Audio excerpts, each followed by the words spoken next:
But isn't it weird, Wolf, to see games Kevin Durant's supposed to be playing in? He's not playing because he's hurt, and yet as a Suns fan, you're really not supposed to be concerned because it's July. Yeah, but I'm not concerned. Yeah, but isn't it a weird feeling? Like, oh, KD, he's not playing, he's hurt. Yeah. But I don't care. And not that I don't care, but like as a Suns, from the Suns' perspective, I don't feel like this is like derailing their season. Yeah, it's just amazing because he played in, 75 games last year for the Phoenix Suns? More than most NBA players played in last year. No doubt about it, yeah. KD was a rock for the most part all season long. So, once again, if you're going to strain your calf, do it now, please. I guess, yeah. I mean, ideally, just don't strain the calf because I would like to see him and Booker playing together on Team USA. Still seems like that's going to happen. It just seems like he's being smart with some of these games against. This is not his first go around. Literally, this is not. This is Olympics number 4 for KD. So I think he knows how to manage it, and I trust him to do it. Mat Ishbia was on with Burns and Gambo yesterday, and they asked him, hey, look, are you concerned at all about KD being hurt right now? No concern at all. I mean, I know he has a mild calf strain, and I actually would flip it the reverse way and say, makes me happy that he's obviously very conscientious of his body and making the right decision. And, he could probably play in a game today. He's just like, let me take it slow and make sure he's ready. And I've not spoke with him since in the last, couple weeks about it, but I feel like it's the right thing. We have our medical people out there, and he's just taking it slow. I don't think they need his firepower for the exhibition game, but he's ready, really excited about it, hopefully bringing home a gold medal. And I think he's the all-time leading scorer for the men's Olympic team, if I remember correctly. And so he hopefully will build on that and do some great things. Sold. I feel like somebody, seriously. Hey, that's actually good news. Thanks, Matt. Why do I feel like somebody's going to run with that and be like, Mat Ishbia and Kevin Durant haven't spoken in weeks? Does this mean the Suns are going to fold as a franchise? Yeah. That feels like the sort of headline we'll get from that. You know what's so amazing when I listen to Matty Ish? I'm reminded of an auctioneer. You know what I mean? Like an auctioneer, and when they auction something off, it's boom. And the way these professional auctioneers, ladies and gentlemen, it is unbelievable, right? The way they just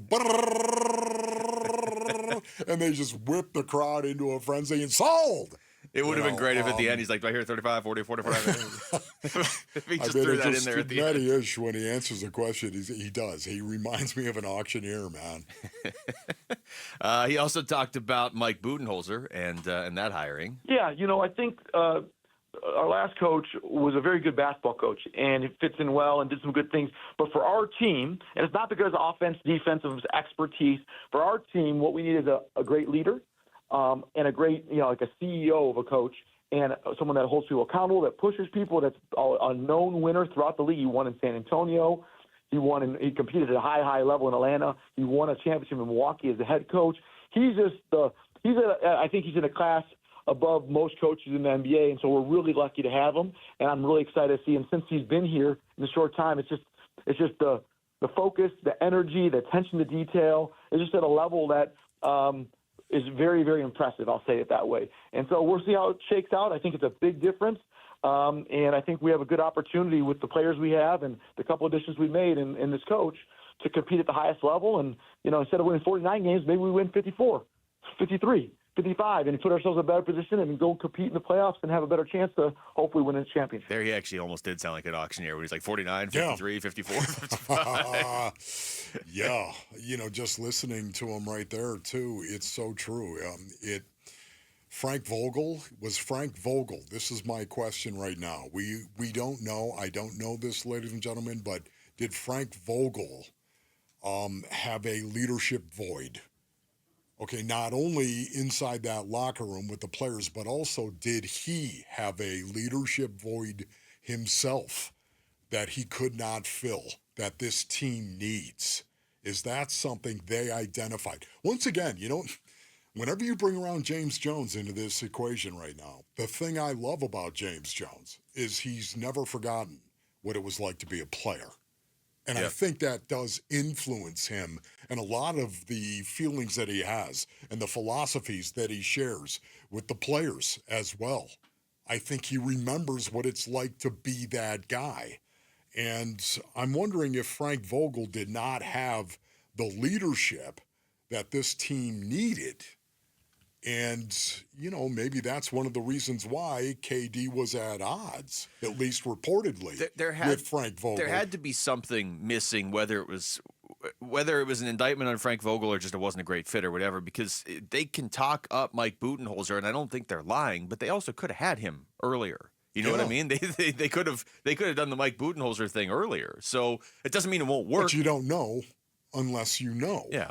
And that's the problem. You don't know what you don't know. And they said, well, we're going to go with Frank Vogel on this right here. And all of a sudden, oh boy, okay, KD's not even talking to him. Just saying, based on the reports that we heard out there. And by the way, that is the one Killer, if you're listening right now, that is the one question that I would love answered. Or if we go in and we actually get the opportunity to talk to KD, that is the one thing I want to ask him about. KD, is there any truth to that whatsoever, that you didn't talk to Frank Vogel over the last month of the season or 2 months, whatever it was? That's the one thing you can't get past. That is the one thing I'm having a hard time getting past. Because I guarantee you right now, the malaise that affected the Suns, the up and down play, if that were the case, yeah, that explains it. We got one of the best players ever to play the game who will not even talk to coach.